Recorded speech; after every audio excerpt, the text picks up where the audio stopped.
If you're a creator, tell me if this resonates with you. At some point in your past, you were going about your day and something caught your eye. Your curiosity was piqued by something that someone else made. In my case, the thing that first pulled me into this world of sketching out ideas was a TED Talk given by Sunny Brown called Doodlers Unite. Not only was my curiosity piqued in that moment, there was a little bit of an aha around identifying that as a craft that I wanted to develop. And that's what I started doing. And from there, you step into what I'm calling the honeymoon phase. This period of time where there's fairly rapid development. As you learn the basics of the new craft you're exploring, you go from not being able to do anything to maybe being able to make something that you're pretty proud of. For me, in that honeymoon phase, I was sketchnoting podcasts or videos every single day, publishing them on a blog that I'd started, and really just enjoying the excitement around building this new skill into my life. But then comes the next stage. You encounter the dip.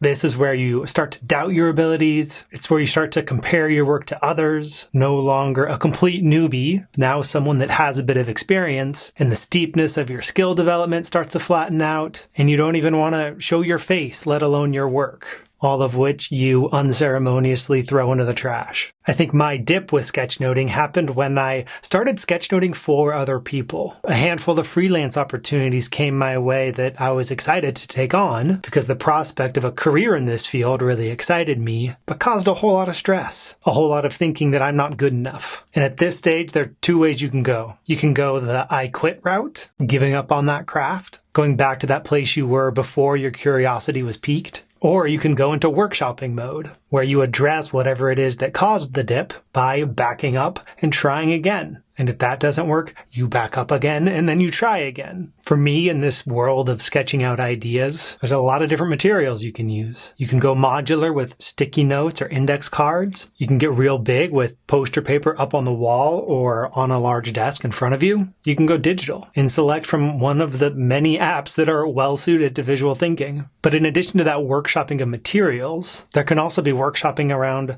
purpose and people, who you're doing your work for, why you're doing it in the first place. And for me, that workshopping led me away from doing freelance work to merging this interest with my past experience in education to start teaching these skills. That plus the happy coincidence of connecting with a local TEDx event here in Portland, where I was able to make my first videos like this, someone else behind the camera then, that was the impetus for this YouTube channel. Through that workshopping, you eventually land on something that clicks, and you start that steady climb up again. To the point where sometimes, after the frustrations of that workshopping, feels like you're a superhero flying away. That's the growth stage. And it's important to point out that this growth stage, it isn't going to go on forever. In a lot of ways, it's going to parallel this honeymoon phase. It's going to go good for a while, but then something's going to change. Maybe your circumstances, maybe something going on in the world, maybe a new thing that you start applying your skills toward. That's going to cause another dip.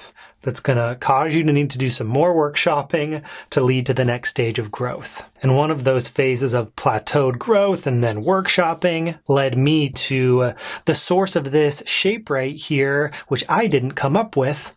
Mighty Networks did. That's a course and community platform that I eventually landed on when I decided that I wanted to bring more community into the way I teach these skills. For many years, the way I taught was pretty focused just on online courses, but there came a stage when I was ready to connect in a deeper way with the people that were interested in learning these skills and create a space where those people who were learning could interact with each other. And that's what Mighty Networks was a great fit for. This sounds like an ad, but it's not. I do have an affiliate link if you want to check them out. I'll link to it below. And a while back, they shared this general shape to depict the life of a community that experiences these same up and downs as you're getting your thing off the ground, gathering a group of people around a common interest, folks who are working to master a particular skill. I liked this shape so much that I wanted to kind of pull back and apply it to creativity at large because I think it fits really well with my experience of learning how to sketchnote and my experience of gathering a community of visual thinkers together within my Mighty Network called Verbal to Visual. So again, I ask you the question, does this resonate with you? What I think is helpful about diagrams like these is, first, it enables you to see where you are in this process. Maybe you're in the honeymoon phase right now, now. Maybe you're at the depths of the dip. Maybe you're workshopping, but it can be really helpful to know where you are in a journey like this so you know what's coming. So you know that the current stage that you're in isn't going to last forever. And eventually, as you go through this experience multiple times, you just get better at each stage. You become familiar with the highs and lows of each of them, and don't get too caught up in any of those. If you would like to see how this shape is applied to the life of a community, I will link to the free Mighty Networks workshop where they laid this all out. Speaking of workshopping, that's what I'm doing with my videos right now in a couple of different ways. First, I'm using a green screen. How'd you feel about that? And second, I'm thinking about starting another YouTube channel because with this one, I feel like I've been trying to reach two audiences at the same time, and I think each audience might need its own channel. The first and primary audience has been people who are interested in visual note-taking, who are learning how to sketchnote, who want to build these skills into their life. The other group is people who just enjoy these types of videos where someone is sketching out interesting ideas, but don't necessarily want to learn that skill themselves.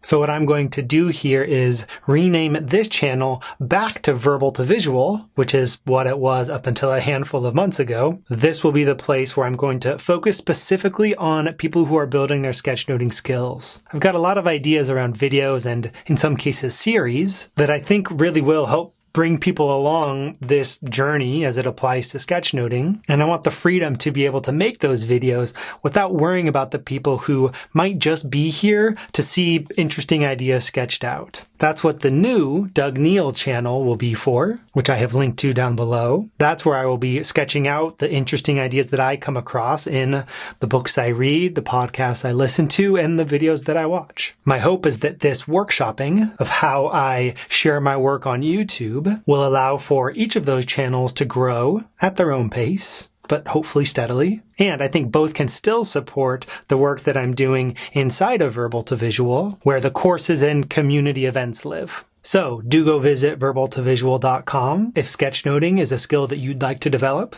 And do go subscribe to that new Doug Neill channel if you want to see more sketched videos about interesting ideas. With that, I wish you luck no matter where you are right now on your creative journey. I hope you're able to continue moving forward, even if it feels like you're moving backward. And I look forward to sharing some new sketchnoting skill building videos coming up here real soon. Thanks for watching. I'll see you next time.